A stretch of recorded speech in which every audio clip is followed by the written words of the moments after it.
Hey, it's Mr. Malte. We have switched over from Halloween to November, and our next holiday that we celebrate is Remembrance Day. And so I want to make some Remembrance Day art that is going to give you some digital skills and also be something that we can have to display in our classrooms for Remembrance Day. So let's get going. We are going to make something similar to this, a Remembrance Day poster, and I'll have some other activities too.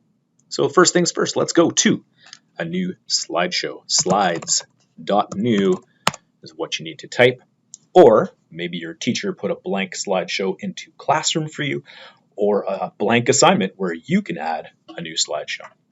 So here we are. Catch up, pause the video, get your slideshow going. So teachers, you can pause, get your slideshows. When I first open a new one, I like to get rid of my themes. Don't need those. I also like to get rid of text boxes, so layout, blank. Remember, if you have something selected, you won't see that layout button, so just make sure you've clicked off on the side, layout, blank, and of course there's other ways to do that. So get that layout blank, or do the invisible box there, backspace to delete, but get rid of those text boxes. I'm going to rename this Remembrance. So you got your slide deck, pause the video, get rid of the themes, go layout blank, and rename it Remembrance or Remembrance Day or whatever you have. If it's already in Classroom, it's already titled, so don't worry about that part. So we'll see you when you're caught up. Next thing, we like to change the size. So instead of this plagiarism layout that we have where you put a picture and a bunch of bulleted stuff, we're doing a different layout. We're going to do just a regular piece of paper. So we're going to File, Page Setup. Instead of widescreen, we're going to Custom. And a piece of paper is 8.5 by 11 or 11 by 8.5. So I'm going to go 11 by 8.5. And I'll press Apply. Let's do that one more time, just for those of you who don't know how to slow down the video and you're like, man, that guy talks fast. So let's go File, Page Setup. Instead of widescreen, go to Custom. We're doing this 11 by 8.5. By the way, I tabbed between. That's the Tab key. That'll take you between those. And Apply. Boom. Piece of paper. So go ahead, change your layout, and unpause the video when you're all caught up. First thing I need here on this blank 8.5 by 11 piece of paper is a background. So for this one, I'm just going to go to Background, choose an image, and I'm going to search for poppies. Nice Remembrance Day theme. And what happened there? I don't know what that came from, but okay, let's try the background. Choose image. I do not want to go to my drive. I want to go to Google image search and poppies. So don't do what I just did. Google image search, go to poppies. So one more time.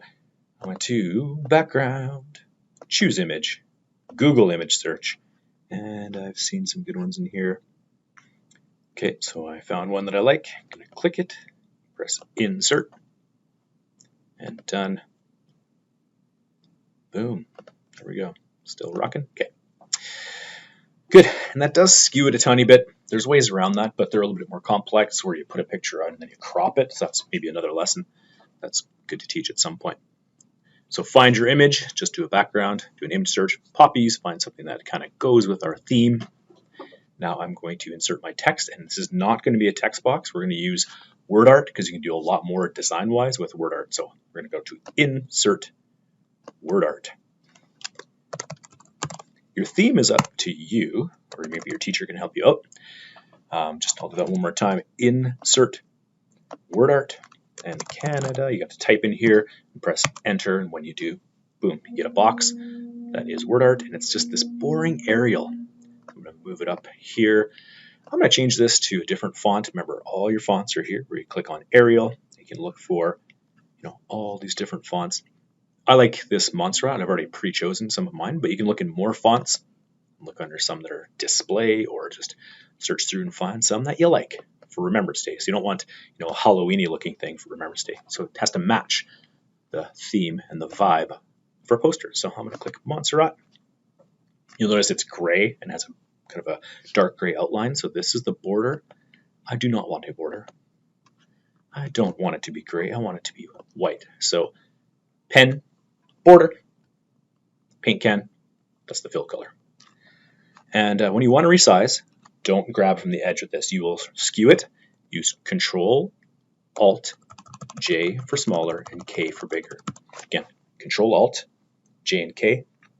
Just kidding. That's what you want to do. Got my Canada. Here's another shortcut for you. Control D is duplicate. Got another box. Remembers. This one I'm going to bold it to make it kind of stand out. Control Alt K to make it bigger. Boom. Okay. And one other thing, check this out. If you hold down Control, you can select this one and any other shapes you have.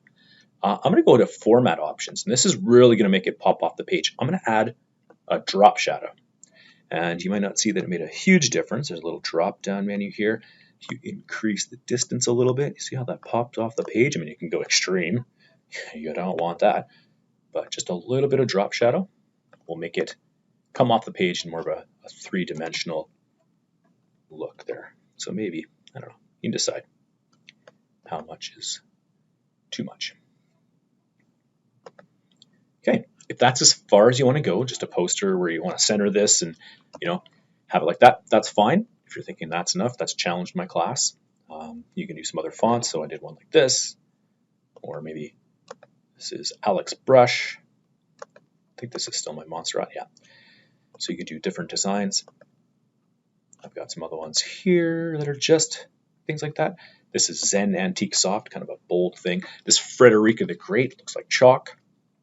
This one, I actually changed the color with the paint can, and I went to custom, and I actually dragged the transparency down so it kind of reveals the text in behind. So there you go, different ways of doing it. So you could have a poster that looks like that or like this. And what I do want to do is I want to add another image and make it a little more complex. So if you want to leave it as is, you got your text, you got your image, that's fine. But if you would like, we can actually make it a little bit more challenging. If you have a class that's super techy, let's get to this next step.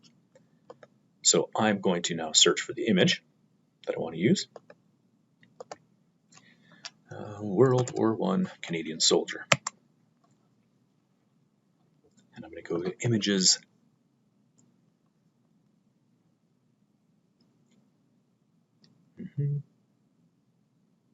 And this Francis Pegamagabo, he was a World War I soldier. He's actually the most decorated First Nations soldier, I think, of all World War I. Yeah, and he was a sniper, and he was the inspiration of Through Black Spruce, if you ever read that book, teachers. So I'm going to actually use this, and what I need to do with this picture is I'm going to right-click, and I'm going to copy image address. And then I'm going to, so you find your picture, it could be of, just a soldier. And I'm just right-clicking from the larger window. And I'm going to go to one of my favorite sites, Remove BG. It's the best. On Remove BG, I am clicking Paste URL. So Remove BG, Paste URL. Control V, Enter. And check this out. So just take some time, figure out how that works. There's my image. Isn't that amazing? So I just went to the URL button. I pasted the URL in from there. And that URL, just remember, it's the right click, copy image address. Boom. Perfect. Now I'm going to right click, two-finger click, copy image, go back to my slide, Control V, paste. Beauty. Remember to resize, Control Alt K. There we go. I think I want the text a little bit smaller. So just to review what I just did, search for the picture, opened it, right-clicked and copied the image address. I went to Remove BG, I hit the URL button, I pasted it in, and just like that, right-click, copy, boom, URL, paste it in. It takes that image, and then I can just, again, right-click, copy that image. Back to my slide deck, Control V, paste. And you can adjust these. I'm going to make my text a little bit smaller holding Control, click, click, Control, Alt, J. Make him a bit bigger. There you go, Francis. Excellent. Now you could leave it like this too. I like the idea of kind of blending it into the background. So if you're done here, that's fine, but I'm going to take this image, I'm going to go to Format Options and Adjustments this time. Remember, we used Drop Shadow, and I'm just going to make the image a little bit transparent. Kind of blend it in, make it part of it. And you can just keep adjusting where these things are. Awesome. Now I did something very similar with poppies. So there you go. That's as much as you need to do. If I look at what this looks like in presentation mode, should have a pretty solid looking poster. Sweet. That'll print out nice on a piece of paper. You could also do things like I grabbed these poppies, did the same thing, remove BG, grab these poppies, put those in the foreground, and I just made a black and white picture. So this picture was just sitting, and I went in and did Format Options, and I recolored and went to black and white. Ooh. So black and white's right there. There's also sepia here, if you want to do that. Oh, no, that's yellow. Sepia. Very dark. It's a dark image. So there, same thing, just use poppies with remove BG, threw them on here, and so they kept the color, right? They made the image black and white. So there's a lot you can do, as you can see. Remember to pause the videos as you go. That helps a lot. So there is my Remembrance Day poster. So good luck. Email me if you had any difficulty or if you need me to clarify anything on there. All right.